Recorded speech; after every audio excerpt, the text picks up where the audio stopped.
रोहतक और जींद में 8 सीटें हैं और इन 8 सीटों पर कांग्रेस की स्थिति काफ़ी मजबूत मानी जाती है, लेकिन बीजेपी भी काफ़ी टक्कर दे रही है। हम लोगों के बीच में हैं चाय पर चर्चा के लिए। चाय की एक दुकान है ये, और यहाँ पर हम लोगों से जानते हैं कि आखिर रोहतक और जींद की 8 सीटों पर किस तरह का समीकरण है और कौन किसके ऊपर भारी है। तो हमारे साथ कुछ लोग हैं, हम बातचीत से जानने की कोशिश करते हैं। रोहतक और जींद में 8 सीटें हैं। जी सर, आपको क्या लगता है कि इस बार बीजेपी क्लियर जीत रही है जी। बीजेपी क्लियर 8 सीटों पे बीजेपी जीत रही है। पिछले 10 साल से बीजेपी है और काम किए हैं जी, बीजेपी ने जीतेगी, 100% जीतेगी बिल्कुल। हमारे यहाँ के विधायक है बीबी बत्रा जी, वो तो उनकी तो हमने फोटो लगवा दी है, गुमशुदा की तलाश, वो तो दिखे ही नहीं है। बारिश आ जाए तो छोटराम चौक पे इतना पानी हो जाए तो वो अपनी पैंट को ऊपर करके आ जाते हैं देखने के लिए। अदरवाइज कभी यहाँ उन्होंने आके झाँका हो तो बताओ। 10 साल से मोदी सरकार और 10 साल से हरियाणा में बीजेपी की सरकार, दोनों डबल इंजन की सरकार ने काफ़ी काम किया। बहुत काम किया है जी, देखने वाले अपने देख रहे हैं जो काम हुआ है। अब भी जिन्होंने आरोप प्रत्यारोप लगाने वो तो लगाएंगे, विपक्ष का तो काम ही आरोप प्रत्यारोप लगाने का। लेकिन बीजेपी में काफ़ी बागी कैंडिडेट जो है खड़े हो गए हैं, वो काफ़ी नुकसान पहुंचा रहे हैं। ऐसा कुछ नहीं है सर, कोई किसी को कोई नुकसान नहीं पहुंचा रहा है। जो चल रहा है सब अच्छा चल रहा है, और जो बागी हैं उनको भी मना लिया जाएगा। धीरे धीरे सभी को मना के वापस लेके आया जाएगा और दोबारा से बीजेपी की सरकार बनाई जाएगी। कितने रोजगार के साधन पैदा करते हैं। बेरोजगारी की दर देखो, हरियाणा कभी नंबर 1 होता था, आज बेरोजगारी में नंबर 1 है। मेडल लाते तो हरियाणा के लाते हैं, रोनी बेटियों की वहाँ पर बेइज्जती भी इसी सरकार में होती है। सुनवाई नहीं है किसी की भी, किसी भी की सुनवाई नहीं है। ये खड़े हैं, बेरोजगार भी खड़े हैं, पूछ के देख लियो कौन सा रोजगार का अवसर पैदा कर दिया, कौन सी बड़ी फैक्ट्री ला दी। बेरोजगारी तो हर समय मुद्दा रहती है। नहीं, अवसर तो दो। कहाँ पे कौन से डिपार्टमेंट गवर्नमेंट नौकरियों में कहाँ पे HKRN दे दिया, उसमें क्या काबिलियत है, किसकी क्या है, वहाँ भी सिफारिशों से लग रहे हैं। कोई यूथ अवसर तो पैदा करेगी। सरकार का काम क्या होता है, हम टैक्स क्यों भरते हैं कि बेरोजगारी करो, सुविधाएं दो। सुविधाएं भी नहीं है, सारा शहर चारों तरफ घूम लिया, टूटा पड़ा हुआ है। सिर्फ कारण के मनीष गौर हार गया इसलिए शहर में पैसा नहीं लगाया। बीबी बत्रा क्या है, उसका जितना है वो अपना उतना ही तो कर सकता है, बाकी तो सारा सरकार ने ही तो पैसा देना है। किसानों का मुद्दा ले लो, क्या किया किसानों ने, कौन से MSP पास कर, वो हमारे हरियाणा के हमारे ही भाई तो थे, वहाँ बैठे थे। बस ये तो कह रहे हैं कि कांग्रेस, बाकी मेरे बड़े भाई हैं, आरोप प्रत्यारोप तो चलते रहेंगे। बड़े भाई के साथ ज़्यादा बहस अच्छी नहीं है, लेकिन इसी बीच एक चीज़ जरूर कहना चाहेंगे। भाई ने बोला बेरोजगारी तो उड़ा राज में भी थी, 10-10 लाख में नौकरियां पैसों में बंटती थी। आज के दिन वो तो नहीं है। और युवाओं की बात, खेलों की बात, अब बजरंग पुनिया था, बजरंग पुनिया चलो भाई कह रहे हैं कि खेलों के लिए पहलवानों के साथ वहाँ अच्छा नहीं हुआ। बजरंग पुनिया तो चाहता ये था कि हमारे साथ ये, और फिर हम राजनीति में आए। पैसे कमाने का लालच किसको नहीं होता। मतलब विनेश फोगाट और बजरंग पुनिया पैसे कमाने के लिए राजनीति। बिल्कुल। बजरंग पुनिया, एक चीज़ बताओ ना आप, इलेक्शन से पहले जब वो वहाँ पे प्रोटेस्ट कर रहे थे, उस प्रोटेस्ट में तो उन्होंने कुछ नहीं किया। जब उनको ये कहा गया कि आपको ट्रायल देनी पड़ेगी ओलंपिक में जाने से पहले, वो ट्रायल से बचने के लिए तो प्रोटेस्ट करने लग गए। बाद में जब ट्रायल हुआ तो कैसे हार गए वो, ये भी तो एक सवाल है। बबीता फोगाट है, इनकी पार्टी से, बीजेपी की पार्टी से, वो इलेक्शन में आ गई तो वो पैसे कमाने के लिए आई। विनेश ने चुनाव लड़ लिया तो पैसे कमाने के लिए आ गए। ये खुद बीजेपी को समर्थक है, इसने क्या रोजगार मिला, क्या रोजगार मिला। बड़े भाई हमने विनेश की तो बात ही नहीं करी, हमने बात ही बजरंग पुनिया की करी है। मैंने इसलिए तो कहा बड़े भाइयों, तो आरोप प्रत्यारोप आपके साथ नहीं चलेंगे। बबीता फोगाट भी तो बीजेपी में है, वो भी तो चुनाव लड़ी थी पिछली बार। देखिए, आप हरियाणा में रोहतक का और जींद का पुराना इतिहास उठा के देखो, यहाँ कांग्रेस बोल रहा है काम हुए नहीं हुए बात की बात है। अब मेरे भाई ने कहा छोटू राम चौक पर पानी भरा, 10 साल से बीजेपी की सरकार है, क्या छोटू राम चौक ऊंचा उठा दिया गया? 10 साल में कितना, 10x10 का एरिया भी ऊंचा नहीं उठा। कलोई से 60,000 की लीड में पिछली बार भूपेंद्र हुड्डा जी थे। हरियाणा जुलाना से विनेश फोगाट बहुत मजबूत कैंडिडेट है।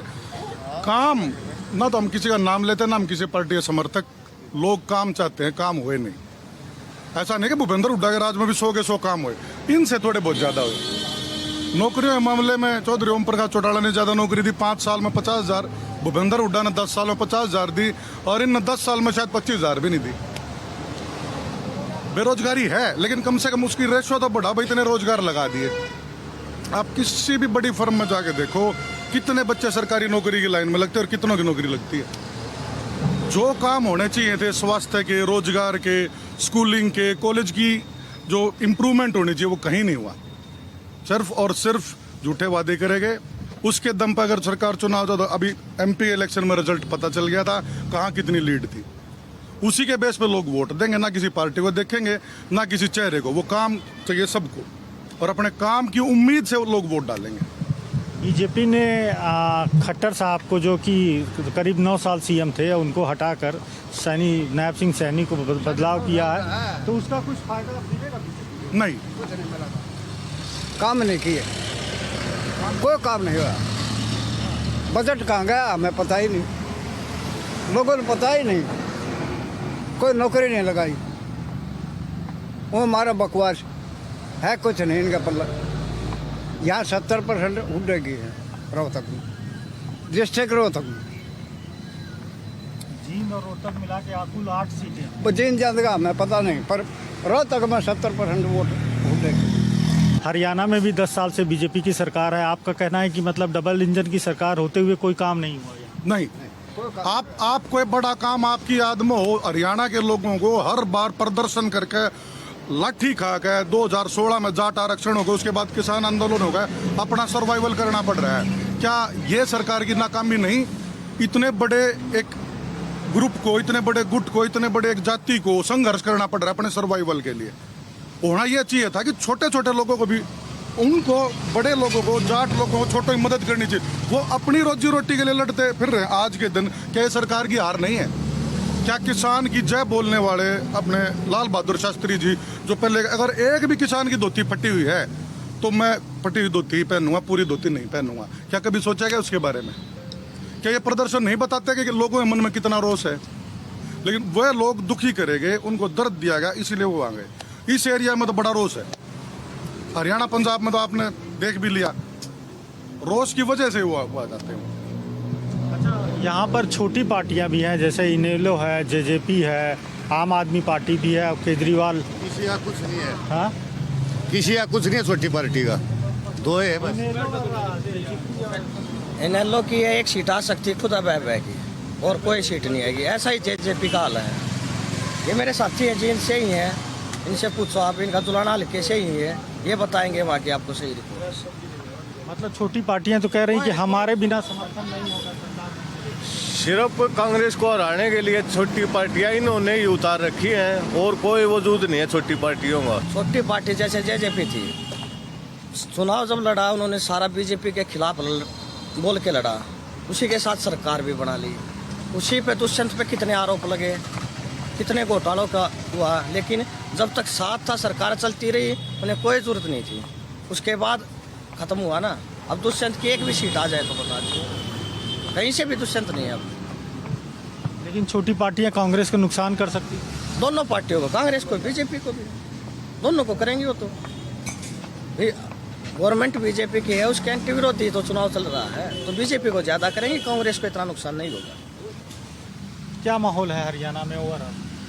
हरियाणा में तो भैया हमें कांग्रेस का लग रहा है। कांग्रेस तो हुड्डा जी हैं, शैलजा जी, हुड्डा जी एक तरफा, भूपेंद्र सिंह हुड्डा। बागी जो खड़े हो गए हैं वो खेल नहीं बिगाड़े। बागी कौन खेल बिगाड़ा? बागी जो हुए भी सारे कांग्रेस में, यानी भूपेंद्र हुड्डा के साथ आएंगे सब मैक्सिमम। ऐसी क्या वजह है? भाई हमने तो ये लग रहा है, वजह तो क्या बताएगा। हमारा इलाका तो सारा भूपेंद्र सिंह हुड्डा का है टोटली। मतलब चुनाव जीतने के बाद मुख्यमंत्री भूपेंद्र सिंह हुड्डा बने। 100%। हाँ जी। क्या लगता है आपको हरियाणा में किस तरह का माहौल है? देखो बीजेपी ने मतलब हरियाणा का नाश कर दिया। अच्छा, हाँ मतलब इसमें घूम के देखोगे रोड तय मूलभूत सुविधा कुछ नहीं है, जातीय दंगे फैलवा दिए। बीजेपी ने धर्म पर राजनीति करी है। भूपेंद्र हुड्डा कांग्रेस, इनका 70+ सीट आएंगी, इतना माहौल है। इतना माहौल है जी हरियाणा में। आपको क्या लगता है? तो ये कह रहे वही लगता है हमको भी। वही स्थिति है। ये हमारा रोड है, देख लो, ऊंचा नीचे एक बार खड़े होकर देखो, हमारा फांसी दे रहे। 15 लाख की कह था मोदी जोड़ जोड़ की छवे न्यू कह था 15 लाख रुपये देंगे, खाते खुलवा दिए लोगों के। हाँ, कुछ ना लेना बहकाओ, झूठ बोलनी नहीं रही और कुछ नहीं। वो तो राजनीति में सब बोलते हैं, जुमला कहा जाता है, सब लोग बोलते हैं। केजरीवाल देखिए कितनी बातें बोला। केजरीवाल ने तो बढ़िया काम कर रखे दिल्ली में, बताऊँ है। जेल में अरविंद केजरीवाल साजिश से जेल में रखा है। शराब घोटाला नहीं हुआ। जेल में साबूत अब तक उसके साबूत पेश नहीं कर पाए। ईडी है, सीबीआई साबूत पेश नहीं कर पाई उसके खिलाफ। चार्जशीट में जो तथ्य तो नहीं आए सामने, वो पकड़ के कोई आम नागरिक थोड़ा था जेल में डाल दिया। ये तो आपने भी डाल सके, कोई कितने कर लो मानो। अब हम बैठे, हमने डाल लो। क्या मैं मुकदमा पार्क में कैसे बैठे हो? तो ऐसा कुछ नहीं है। ये तो जो नेता बना है उसने ठगी। भूपेंद्र हुड्डा का 10 साल हो गए केस चलता, उनको चार्ज तो फ्रेम होया ही नहीं है। ईडी क्या है ये? ईडी सीबीआई मतलब बीजेपी इनको यूज करी। ईडी सीबीआई इनके तोते हो रहे हैं, इसको दबाना चाह रहे हैं। प्रजातंत्र में दबाने के दबा के रखो। छोटी पार्टियां भी हरियाणा में 2-3 हैं, जैसे जेजेपी है, इनेलो है, आम आदमी पार्टी है। ना, इनका नहीं होगा चुनाव, होना बीजेपी और कांग्रेस का। इनका वोट नहीं आएंगी। छोटी पार्टियों का कोई नहीं आएंगी वोट। लेकिन वो लोग तो कह रहे हैं कि हमारे बिना सरकार नहीं बन पाएगी। ना, निर्दलीय आऊँगे जहाँ भी, मतलब कोई कांग्रेस का कैंडिडेट लूज होगा तो वहाँ निर्दलीय आऊँगे, वह भी कांग्रेसी ही हैं। वो कांग्रेस को सपोर्ट करेंगे। सपोर्ट करने की वजह से जरूरत भी नहीं पड़ेगी। अब की बार अकेली सरकार आएगी। अकेली सरकार आएगी। आपको क्या लगता है सर, छोटी पार्टियों का क्या रोल रहेगा हरियाणा में? अब की बार छोटी पार्टियों का कोई वजूद नहीं हरियाणा में। देवलाल परिवार की 2 पार्टी थी, लोगों ने बढ़ कर देख लिया, दोनों जीरो आज के दिन। पिछली बार जेजेपी कई सीट जीती थी बीजेपी के साथ सरकार। जो जेजेपी सीट जीती थी वह जीती थी, जो जिन्हें टिकट नहीं मिली ना उनने बीजेपी की ली। देवेंद्र बबली था, रामकरण काला, ये कई थे। ये नू तो आए दीप की भी की बार ये बात देख रहे थे, इसलिए लेट आई है टिकट कांग्रेस की। अब को बागी उसको हम टिकट दे दें, लेकिन लोगों ने इनकी टिकट ली नहीं। बागी भी अपने खुद उठ रहे हैं। जिन्हें कांग्रेस से टिकट नहीं मिली, आप कोशिश कर रहे थे नहीं मिली, तो आपने निर्दलीय चुनाव लड़ा। इन्हें दोनों ऑफर करें, कोई नहीं गए इनके पास। आज सारे भाई एक हो रहे हैं, काका भतीजा भाई सब एक झंडे नीचे आ रहे हैं। अपनी उस चक्कर में चल रहे हैं, कुछ 2-4 सीट आ जा, इज्जत सी रह जा। लेकिन लोग समझ रहे हैं इनको वोट देंगे नहीं। भूपेंद्र सिंह हुड्डा को लोग वोट देंगे और इसको सीएम बनाएंगे। हरियाणा में तो केजरीवाल की हमने तो लगता नहीं कहीं कोई पर्ची होगी। मतलब सभी सीटों पे चुनाव लड़ रहे हैं 90।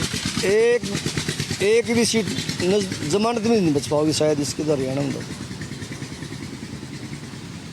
हरियाणा में पहले तो कांग्रेस से बातचीत चल रही थी, राहुल गांधी ने खुद कहा कि गठबंधन हम करें। राहुल गांधी तो सेंटर की राजनीति कर रहे हैं ना, हरियाणा की राजनीति भूपेंद्र सिंह हुड्डा ने पता है, इसलिए तो नहीं दी इनको टिकट। तो कहाँ से देते इनको सीटें? हुए कांग्रेस की तो सीट घटे तो अपने ना उम्मीदवार उठा लेंगे, इसलिए समझौता नहीं हो पाया। भाई अपने उम्मीदवार उठा लेंगे हम, इसको दिया क्या फायदा? एक नई पार्टी का और जन्म होगा हरियाणा में, इसलिए इनका समझौता नहीं हो पाया कहीं भी।